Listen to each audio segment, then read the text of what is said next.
Assassin's creed नाम आपने ज़रूर कहीं ना कहीं सुना या पढ़ा होगा, या इस नाम का गेम खेला हो या मूवी देखी होगी। असैसिन्स क्रीड नाम आते ही दिमाग में सबसे पहले ये तस्वीर आती है जिसमें ये आदमी एक योद्धा के रूप में दिखाया गया है।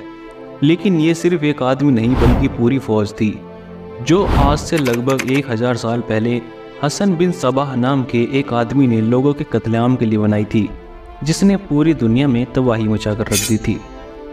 ये फौज उस दौर में कातिलों का गिरोह के नाम से भी मशहूर थी।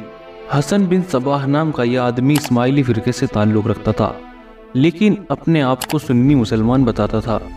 ये बचपन से ही बहुत शातिर दिमाग था। इसने बहुत कम उम्र में जादू, तंत्र मंत्र में महारत हासिल कर ली थी। इसका मकसद अपने इस्माइली फिरके को पूरी दुनिया में फैलाना था, जिसकी शुरुआत उसने ईरान के एक शहर से की, जहाँ पर वो अपनी पहचान छुपा कर रहता था और अपने जादू के जरिए लोगों को अपने वश में कर लेता था और अपना गुलाम बना लेता था। जब इसके गुलामों की तादाद बढ़ने लगी तो उसने वहाँ के एक किले पर कब्जा कर लिया। फिर उसने हशीश से, जो कि एक नशीली जड़ी बूटी है, उससे एक ऐसा शरबत तैयार करवाया जो भी उसे पीता था मदहोश हो जाता था, और फिर वो हसन बिन सबाह के लिए सब कुछ करने को तैयार हो जाता था। क्योंकि यह लोग हर वक्त हशीश के नशे में रहते थे, इसीलिए उस दौर में इन्हें हशीशन कहा जाने लगा था। बदलते हुए वक्त के साथ साथ ये हशीशन नाम असैसिन्स बन गया। ये एक ऐसी फौज थी जो मैदान जंग में कभी आमने सामने नहीं लड़ती थी, बल्कि ये लोग खुफिया तरीके से कत्ल करने में माहिर थे। हसन बिन सबाह ने अपनी इस खूंखार फौज के जरिए से उस दौर में न सिर्फ मुसलमानों के बड़े बड़े सिपहसालारों और वजीरों को कत्ल करवाया, बल्कि उस दौर की सबसे मशहूर मुस्लिम हस्ती यानी नूरुद्दीन जंगी को भी शहीद करवा दिया था। ये लोग इतने खुफिया तरीके से काम को अंजाम देते थे कि किसी को भनक तक नहीं लगती थी। ये लोग अपनी हिकमत अमली से बड़े बड़े बादशाहों के बॉडीगार्ड तक बन जाते थे और मौका मिलते ही काम तमाम कर देते थे। इन लोगों को खास हथियार एक जहरीला खंजर होता था, जिसे ये हर वक्त अपने साथ रखते थे। इस फौज ने इस खंजर से कई बार बैतुल मुक़द्दस को फतह करने वाले सुल्तान सलाहुद्दीन अय्यूबी को भी कत्ल करने की कोशिश की थी, लेकिन हर बार ये सुल्तान सलाहुद्दीन अय्यूबी जैसे बहादुर इंसान को कत्ल करने में नाकाम हुए थे। कुछ बादशाह तो इस फौज से इतना ज़्यादा डर चुके थे कि उन्होंने बिना किसी शर्त के हसन बिन सबाह को महसूल तक देना शुरू कर दिया था।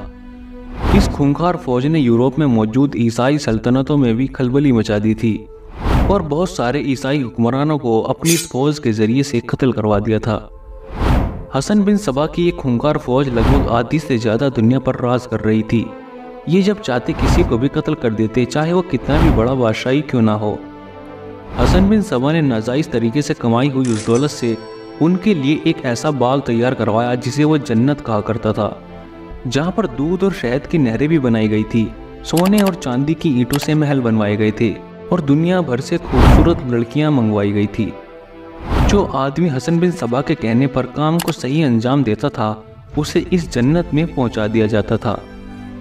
हसन बिन सबाह ने अपनी मौत तक यानी लगभग 35 साल तक इस दुनिया में तबाही मचाई, और उसके मरने के बाद भी इस फौज का यह जुल्म यहीं ख़त्म नहीं हुआ, बल्कि आने वाले अगले 150 सालों तक जारी रहा।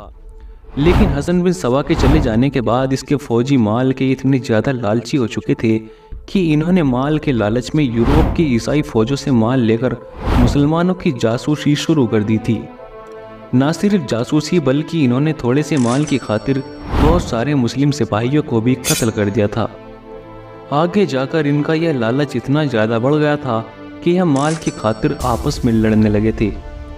बस यही सब कुछ चल रहा था कि अचानक से उस दौर में चंगेज़ खान का पोता यानी हलाकू खान इराक के रास्ते से अपनी फौज लेकर गुजरा, और जैसे ही उसे यह किला नजर आया, उसने न सिर्फ इस किले को फतह किया, बल्कि इस किले में रहने वाले हसन बिन सबाह के हर फौजी को चुन चुन कर कत्ल कर दिया। और बस वहीं से हसन बिन सबाह की खूंखार और ख़तरनाक फौज का इस दुनिया से धीरे धीरे खात्मा हो गया।